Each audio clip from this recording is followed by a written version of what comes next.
Hello everybody, welcome to That's Football. Arsenal 4, Newcastle 1. And I tell you what, that word is absolutely factual when it comes to Arsenal at the moment. They are unstoppable. This is not just winning games of football. This is sweeping aside, boosting your goal difference and staying right on the coattails of Man City and Liverpool in a way that maybe around Christmas time you were looking at Arsenal and going, nah, they haven't got the stomach for the fight. They're not good enough. It's going to be Liverpool and Man City. And I'll put my hand up. I thought it was going to go that way as well.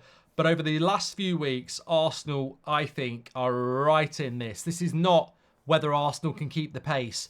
This is about who's going to win this Premier League title. And Arsenal are firmly in that race. It's interesting, you know. I've heard Pep talk about this. I've seen Sir Alex do it over the years. You almost start the season in a way where you're defensively solid, you get the goals, you grind out results, 1-0, 2-0, you make sure you win, and you don't overexert yourself. And then you hit Christmas, you come back into the new year, and suddenly it's third, fourth, fifth gear. The goals flow, everything starts to run. And Arsenal this season, I said time and time again before Christmas, I remember them, I think they beat Forest at home 1-0 or 2-1 or something like that. They did it with somebody else as well. They weren't putting teams away comfortably goal difference wise. And I was like, defensively really good. Declan Rice, what a acquisition he's been. And Gabriel and Saliba and Raya have done really, really well. Defensively solid. They pop up with a goal or two. They get the 3 points.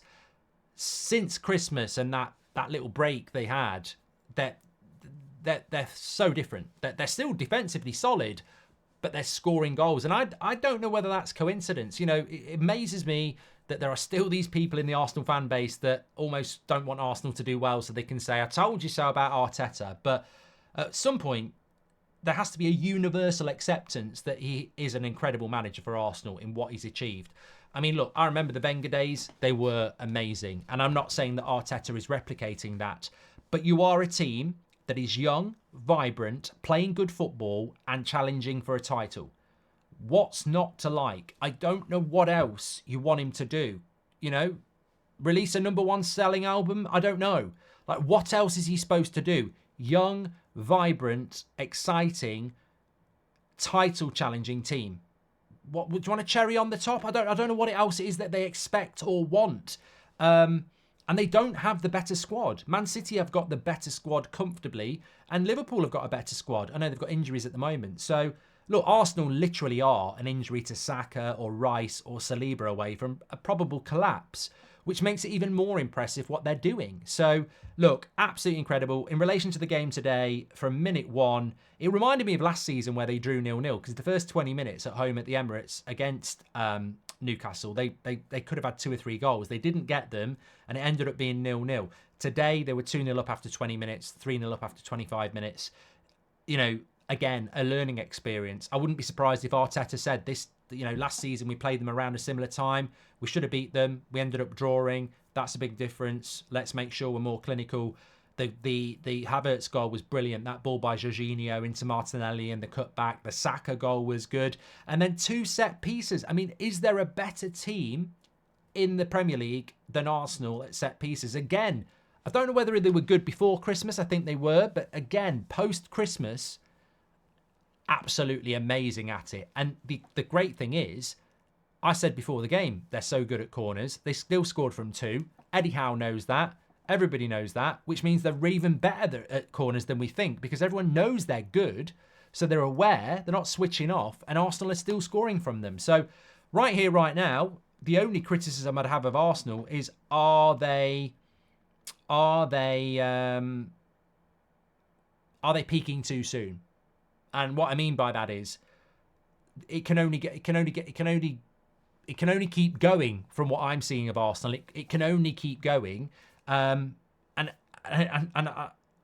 the one thing I will say is that it reminds me a little bit of, remember Arsenal were meant to play Man City and then the Queen died, rest in peace, and it got rearranged. And when they did the rearranged game the next year, after Christmas last season, Arsenal weren't the same team, and Arsenal are playing Man City at the Etihad at the start of April, and it's almost like they need to play them now.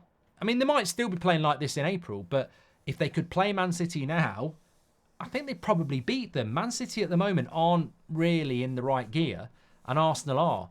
But you look at the next two games, I think they've got Sheffield United and, is it Brentford? I'd expect them to win both of those. That's another 6 points. You keep that momentum going. At the same time, Liverpool are going to play Man City. So we could be in a situation, if results go the way they are, they could, where going into the international break in March, Arsenal could be top going to the Etihad. So we've definitely got a 3-horse race here. And as I said, Arsenal have been absolutely incredible for the last few weeks. And the football is fantastic. And as I say, I've also seen Arsenal before Christmas where I don't think at times they were that easy on the eye. But at the moment, I do. I want to see Arsenal play Man City. I want to see them play decent teams, and Newcastle are a decent team. And I'm not going to forget to talk about Newcastle. I don't know how many losses that is for Newcastle now this season. I think it's 11 or 12, which is worrying for Eddie Howe, especially as a Man United fan. When I see the pressure that Ten Hag's under, and yet Eddie Howe doesn't seem to get that same pressure against him, and yet we've had very comparable seasons. Injuries do make a difference. Newcastle have had them. But to be honest, today, all right, the goalkeeper, but really, apart from Joel Linton, who else is missing for Newcastle today that's, nailed on starter? So Newcastle extinguished by a very good Arsenal side, but not really many major players missing for Newcastle today, and they were completely and utterly overwhelmed. They were comfortably second best. And I suppose Newcastle are going through that situation at the moment, aren't they? They've got the whole Dan Ashworth thing going on, director of football. They've had a major setback season compared to last year. The momentum going into last summer is not going to be there going into this summer. They're not going to be in the Champions League. There's a bit of an uncertainty about Newcastle now as to where the project's going to go. Still got some really, really good players, but they seem to have lost momentum. And it's going to be interesting to see how they can get that momentum back, because they're certainly not going to be getting into a top 4 race. And even with Man United losing today, they're still 8 points behind Manchester United. Sorry, 7 points behind Manchester United, which is still quite considerable, really. So, yeah, it's not looking good for Newcastle, but Arsenal absolutely rampant today. And, look, who's going to win the league? Get in the comments. Who's going to win this Premier League? Because I still think Man City, but only because they've won the last 3 and they've got the know-how. If we're being completely honest, on form and season, 2 points separate Arsenal, Man City and Liverpool, and they've all played the same amount of games. That's incredible. I can't remember the last time we had that at the end of February. So who's winning the league? Get your comments in below. Make sure you smash a like on the video and subscribe. I'm back tomorrow for the Carabao Cup final. Looking forward to that. Speak to you all soon.